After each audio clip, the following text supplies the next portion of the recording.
Sankara es considerado como el filósofo más grande de la India. Existen dos biografías de Sankara, la de Madhava y la de Nandagiri.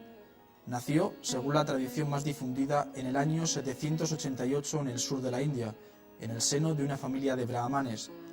Recorrió toda la India predicando su doctrina y llegó a fundar una orden monástica. Escribió extensos comentarios a varias Upanishads, a la Bhagavad Gita y sobre todo a los Brahma Sutra. Sankara se sitúa claramente en la línea del Advaita Vedanta. El universo es maya, una apariencia producida por la magia o poder de algo muy real. Brahman, la única realidad. Según Sankara, al ser producto de la ignorancia, todo lo que se percibe como el cuerpo y los demás objetos materiales es transitorio como una burbuja de jabón. Por esto hay que realizar conscientemente: yo soy Brahman, puro y diferente de todo esto. Una anécdota sobre Sankara nos ofrece Heinrich Zimmer en un interesante libro titulado Filosofías de la India. El rey de nuestro cuento, discípulo del filósofo Sankara, era hombre de mentalidad sobria y realista, que no podía dejar de tener en cuenta su propio esplendor real y su augusta personalidad. Cuando su maestro le indicó que considerase todas las cosas, inclusive el ejercicio de su poder y el usufructo de su regia voluntad, como meros reflejos indiferentes de la esencia trascendental, que era el yo no solo del mismo, sino de todas las cosas, el rey puso alguna resistencia. Y cuando se le dijo que ese único yo le parecía múltiple debido a una ilusión producida por su innata ignorancia, el rey resolvió poner a prueba a su gurú y comprobar si éste era capaz de comportarse como una persona absolutamente desapegada. Por lo tanto, al día siguiente, viniendo el filósofo por una de las importantes avenidas que conducían al palacio para dar su segunda conferencia al rey, le soltaron un enorme y peligroso elefante enfurecido por una quemadura. Sankara se dio la vuelta y cuando el animal estaba casi sobre él desapareció. Luego lo encontraron en la copa de una alta palmera a la que había subido con una destreza más propio de marineros que de intelectuales. El elefante fue cazado y el gran Sankara, transpirando por los poros, se presentó ante su discípulo. Con toda cortesía, el rey presentó excusas al maestro de críptica sabiduría por el infortunado y casi desastroso accidente. Luego, con una sonrisa apenas disimulada y pretendiendo seriedad, preguntó al venerable maestro por qué había recurrido a una fuga física, puesto que debía haberse dado cuenta de que el elefante tenía un carácter puramente ilusorio y fenoménico. El sabio replicó: en efecto, la pura verdad es que el elefante es irreal. Con todo, tú y yo somos tan irreales como ese elefante. Solo tu ignorancia, ocultando la verdad con este espectáculo de fenomenismo irreal, te hizo ver mi yo fenoménico trepando a un árbol irreal. Buenos días. Continuamos hablando de la escuela Advaita Vedanta y de su máximo exponente, Shankara, con la doctora Consuelo Martín, escritora y especialista en Advaita Vedanta. Si lo consideras oportuno, vamos a seguir con algunas de las ideas esbozadas en el programa anterior en relación con aspectos fundamentales de dicha filosofía. Por ejemplo, vamos a empezar con su máximo exponente, Shankara. ¿Quién es Shankara? Shankara quizás sea el más importante filósofo de la India, pero es algo más. Entiendo que es como un modelo de filósofo, porque es un filósofo que no se ha limitado a crear sistemas con ideas y se ha quedado en la mera especulación intelectual, sino que él ha investigado en él mismo y es absolutamente consecuente su vida con el trabajo que hace de filosofía. En ese sentido me parece que es el modelo de filósofo, porque tuvo vocación desde muy jovencito por descubrir la verdad. Ya sabemos que el filósofo es el que ama la verdad, el que ama la sabiduría. Entonces, con esta vocación dedicó absolutamente toda su vida a investigar sobre la verdad, a estudiarla en los textos védicos de sabios anteriores a él y a enseñarla a otros. Desde muy joven renunció a la vida convencional de búsqueda de satisfacciones personales para dedicarse de lleno a esta labor. Convencional o consensuada, como podríamos decir en la actualidad, ¿no? Sí. Palabra muy moderna. Exactamente, la vida, digamos, que está en uso en la época, en el momento en que él vivía. Y bueno, su gran obra, desde luego, es testimonio de los comentarios que hizo a los textos de sabiduría védicos, las Upanishads, el Bhagavad Gita y sobre todo los Brahma Sutras, que es el libro de su filosofía, donde ahí está toda la filosofía de Shankara, aunque comenta los Brahma Sutras. Los Brahma Sutras son sentencias muy, muy pequeñas y ahí es donde expone toda su filosofía. Habla sobre todo en estos comentarios del valor que tiene la renuncia al mundo ilusorio y viendo la vida. Al budismo, ¿no? De Sí. hecho, Shankara fue acusado. Budistas e entre hinduistas, comillas, ¿no?, están en la misma. del budismo, ¿no? Claro, de budista, es ¿no?, una tradición muy, muy similar y muy paralela. similar. Y Luego también, podríamos hablar un poco de esas conexiones. sí, y pero de incluso si nos los vamos a parecidos. Occidente, esta tradición que se ha llamado ahora filosofía perenne coincide siempre, ¿no? Los grandes sabios de todas las tradiciones coinciden en su forma de... tienen matices Que el estado sociales. último de conciencia es no dualidad. Esa sería la base. La base Shankara, de la filosofía perenne, ¿no? Sí, habló de la renuncia, del valor que tiene el renunciante, y dijo que el renunciante es aquella persona que tiene vocación por descubrir la verdad y por lo tanto está libre de todas las normas, las leyes, las consignas, los deberes que están dados para el ser humano que no ha comprendido lo ilusorio del mundo. Entonces, la renuncia al mundo implica un estado de libertad, y esto lo explicó en todos sus comentarios muy bien. Él mismo fue un renunciante e fundó monasterios, concretamente uno en cada punto cardinal de la India, donde creaba un ambiente adecuado para la meditación y para contemplar, para hacer la mente contemplativa. Sí, porque en el hinduismo la tendencia, digamos, monacal o monástica no está contemplada en el hinduismo, ¿no? Es más propia del budismo. O sea, de Shankara, No, quizá... los monasterios de Shankara están todavía vigentes y al prior, digamos, del monasterio se le llama todavía Shankaracharya. Acharya es maestro, o sea, el maestro Pero Shankara. anterior a Shankara ya existía había monasterios, había una tendencia a reunirse Era muy individual. como los budistas. Anterior a Shankara no. Quizá Él empezó a hacer esto. O sea, quizá lo que había era seres humanos que se aislaban a lo mejor en una cueva a meditar cerca de los Himalayas y luego venían discípulos a hacerles preguntas y a aprender de ellos. Esto, en la tradición de la India siempre lo ha habido. Pero con Shankara sí empieza la vocación de renunciante, de sannyasi. Y de reunirse con otros renunciantes, ¿no? Sí, se hace, aunque antes ya lo había. Perdona, ¿no? ¿renuncia a qué? ¿O por qué? Pues esta es una pregunta interesante, porque aquel que comprende qué es lo irreal y qué es lo real en la existencia, no tiene que renunciar con sacrificio. No hay sacrificio ni esfuerzo para renunciar lo que es falso e irreal. Entonces, verdaderamente, cuando se les llama renunciantes es porque se mira desde el punto de vista del que no ha renunciado y cree que la realidad son las experiencias convencionales. Pero cuando una persona adquiere discernimiento y descubre qué es lo irreal y lo real, entonces no le cuesta ningún trabajo soltar lo ilusorio, obviamente. Antes no lo puede hacer, pero una vez que lo ha comprendido, puede hacerlo. ¿Y cómo se ve el mundo cuando se ha comprendido, cuando ya se vive la realidad? No se infiere, como sucede, sino cuando ya se vive, cuando el ser humano está en el territorio, cuando es territorio y ha dejado de actuar como mapa. ¿Qué sucede?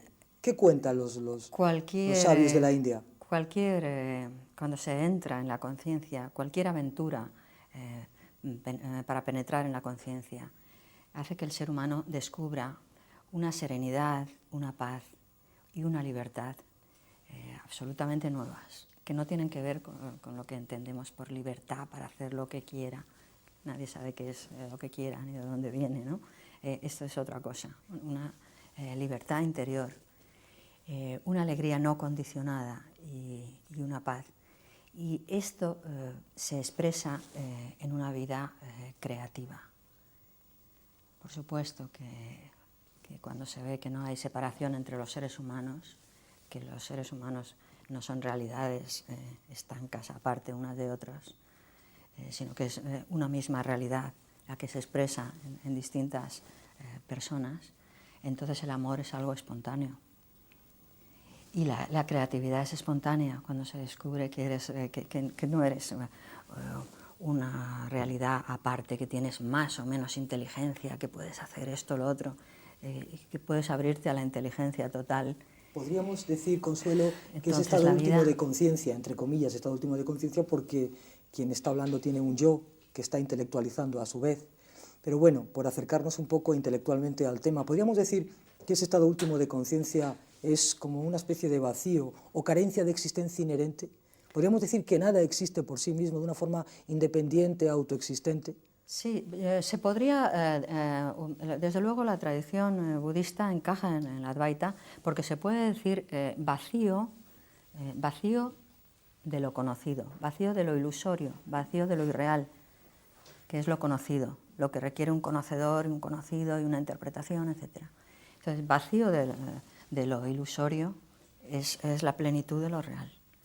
De modo que podemos coger la plenitud del Atman Brahman y el vacío budista y ponerlos a la par, porque es vacío de lo ilusorio, es plenitud de lo real. Hay una cita de, No hay nada más que lo real. de Nagarjuna que me viene No hay ahora nada a la más que mente, eso. ¿no? Decía Nagarjuna, no se le puede llamar vacío, ni no vacío, ni nada, ni ninguna de las dos cosas a la vez, pero a fin de denominarlo, ya que ustedes me piden que defina el término, llámenlo ustedes vacío. Claro, y los taoístas lo llamaron Tao. Los hinduistas, los vedantines, los advaitines, lo han llamado Brahman, lo absoluto. Y Brahman, lo absoluto, no es una realidad aparte del ser humano. No es, Si no estaríamos en el dualismo de nuevo, claro, ¿no? como todas las religiones tradicionales, que es Dios y el ser humano. Lo absoluto no es diferente del ser humano. El Atman, el ser del ser humano, cuando es descubierto en su pureza originaria, está abierto a Brahman. Y cuando un ser humano llega a descubrir su propio ser, se da cuenta que es lo absoluto. En realidad que es somos Brahman. Es la conciencia total. Por eso decía antes que no somos más o menos inteligentes, que somos inteligencia. Si nos abrimos al infinito, rompemos las limitaciones. Romper las limitaciones significa acabar con todas las angustias psicológicas. Y hablando del tiempo, y el malestar. El tema de la temporalidad o del no tiempo, ¿cómo se vive el presente? Consuelo, Bueno, cuando se eso- medita se intenta estar ahí en el presente. Mira, cuando hablamos de estas cosas parece que son muy lejanas a nosotros, pero al mismo tiempo es lo más cercano a nosotros, ¿sí? Te lo digo absolutamente por experiencia, porque yo he dedicado mi vida a esta investigación. Lo que parece tan lejano, el Brahman, lo absoluto, la realidad total, es lo más cercano, porque es lo que somos y de alguna manera lo intuimos. De alguna manera no nos conformamos con ser una persona limitada, no nos conformamos con que vamos a vivir X años, no nos conformamos con que nos digan que somos un hombre, una mujer, que tenemos tantos años, que somos así o allá. De alguna manera intuimos que podemos abrirnos al infinito. Entonces, en esa intuición que tenemos, que no somos las apariencias, ahí empieza la investigación sobre la igualdad entre Atman y Brahman, o sea, el ser del hombre y el ser infinito, el ser absoluto. ¿Tú crees que cada momento de nuestra vida estamos tocando un fragmento, entre comillas, de atemporalidad? Desde luego. Estamos en el infinito realmente, Siempre. en la atemporalidad Es que total. es lo que somos. Lo que sucede es que cuando pensamos nos alejamos de lo que somos y empezamos, a partir de la memoria, empezamos a soñar, a imaginar. Cada vez que pensamos, que proyectamos el futuro o que recordamos el pasado, nos estamos alejando de lo que es aquí y ahora. Por eso, hacer meditación o hacer la mente contemplativa o meditar consiste en traer la mente aquí, a este instante presente, no dejarla divagar en lo que he hecho, lo que me han dicho, lo que me va a pasar, ¿no? Con todas las emociones que esto trae, de miedo, de búsqueda de seguridad, preocupación, etc. Sino mantenerla ahí. Hay una pregunta, que me vienen un montón de preguntas, de cuestiones y de temas a la cabeza, ¿no? Pero Dime. fíjate que si realmente el presente es lo que más se acerca a la temporalidad, porque es la ausencia de pasado y la ausencia de futuro, ¿por qué hemos convertido el presente en algo efímero? ¿Qué ha pasado? ¿Qué pasa con el ser humano? ¿Por qué hemos inventado, hablando desde el punto de vista de la Advaita, por qué nos hemos inventado un mapa? Porque no estamos en nuestra verdadera morada, porque nos hemos ido fuera de nuestra verdadera morada, porque no estamos ahí, en el equilibrio de la conciencia que somos. Cuando se recupera ese equilibrio de la conciencia, se descubre que no existe nada más que el presente. Digamos, para entenderlo mejor, un eterno presente, que la realidad es un eterno presente. Pero cuando estamos constantemente saliendo de nosotros mismos, saliendo de ese punto de equilibrio de la conciencia que soy, para proyectarnos en las formas, en los objetos de conciencia, es decir, en lo que aparece en la temporalidad, entonces seguimos todo el proceso del tiempo, del pasado como una línea, pasado, y entonces el presente es como un punto, porque inmediatamente viene el futuro y ya ha pasado. Entonces el presente no existe. Para la mente pensante no existe el presente, pero más allá de la mente pensante, para el equilibrio de la inteligencia, lo único que existe es el aquí y ahora, el presente. Sí, porque resulta difícil respirar para mañana, ¿verdad? Sí, la respiración... Hay cosas físicas que resultan muy complicadas poderlas posponer para otro momento mejor o más adecuado, ¿no? Y no solamente el respirar, el ser. No podemos ser nada más que aquí y ahora. Lo demás es pensar, recordar, imaginar. Es, digamos, es una cosa que está grabada en la memoria o una programación del ordenador pensante, ¿no? Como yo lo llamo. Y sin embargo ese sistema es el que ha prevalecido en Occidente, ¿no? De hecho se dice de los griegos, ¿no? Se habla de la filosofía de los dualismos, ¿no? Que nacieron en Grecia, ¿no? Y que seguimos de alguna manera recibiendo efluvios. Sí, pero no creamos que todos los sabios, no creamos que todos los sabios están en Oriente, ¿eh? Porque eso es una cosa muy común, creer que todos los sabios están en Oriente y en Occidente todos los ignorantes. No es así. En todas las tradiciones ha habido sabios que han descubierto esto. Lo que pasa es que la tradición de la India es clarísima y ha permitido, ha apoyado y ha respetado siempre en todos los niveles la investigación en esta dirección. Mientras que en Occidente ya se sabe, han sido incomprendidos, hasta los místicos en el cristianismo han sido incomprendidos. Y bueno, ha prevalecido esta actitud porque se ha valorado más las ciencias empíricas, pero no quiere decir que no haya habido sabios, siempre los ha habido en todas las tradiciones. En la línea del Advaita Vedanta hay más pensadores, aparte de Shankara, que merezcan... Bueno, el primer Advaitín fue Gaudapada, que fue maestro de Govinda, maestro a su vez de Sankara. Entonces, parece que vivieron en la misma época Gaudapada, el autor de las célebres Karikas, que yo estudié hace años, hice mi tesis sobre ello.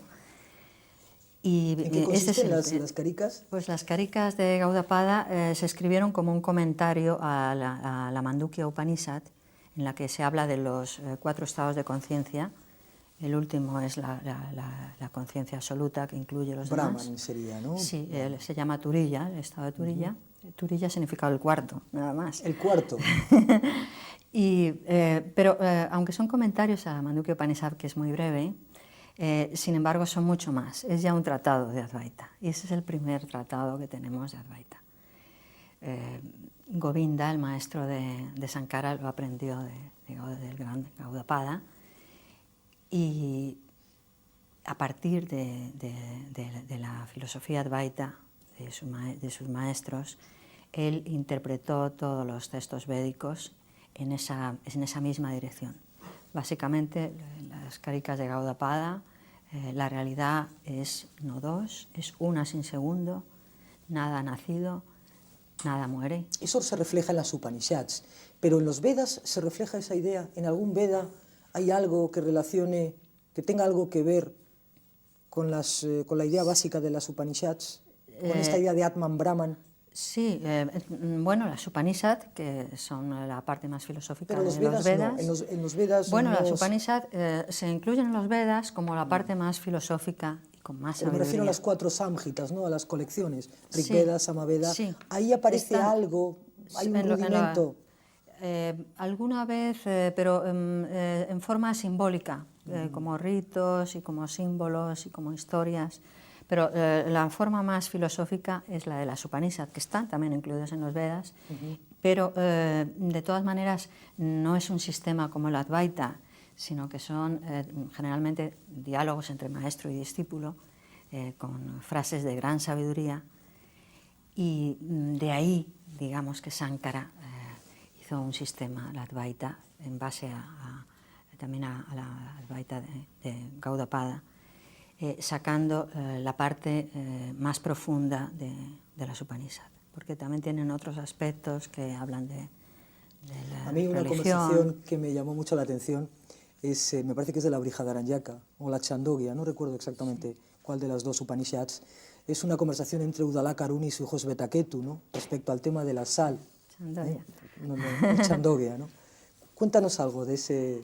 Sí, bueno. Cuenta un poquito, un fragmento de esa conversación y quizá podamos ver y reflejar un poco esa idea de no dualidad y de que realmente Brahman está en todo, ¿no? Bueno, es todo. te diré no solamente que en esta anécdota que me cuentas, que esto era muy general. El maestro le decía como síntesis de la enseñanza. El discípulo venía siempre preguntando cuál es el conocimiento que que una vez adquirido ya se comprenden todas las cosas. Conozco todas las ciencias de la época, pero no estoy satisfecho. No tengo sabiduría, estoy inquieto, sufro. Maestro, enséñame ese conocimiento que una vez conocido, una vez comprendido, ya el ser humano es libre del sufrimiento, de la angustia y de las limitaciones humanas. Entonces el maestro, como síntesis, le solía decir, lo real es Brahman, lo absoluto. No hay nada más que lo real. Y tú eres eso. Así. Tú eres Tatawanasi. Brahmasmi. Qué bonito. Sí. Es Tatawanasi, Y entonces el discípulo contestaba, sí, I am Brahmasmi. Yo soy Brahman.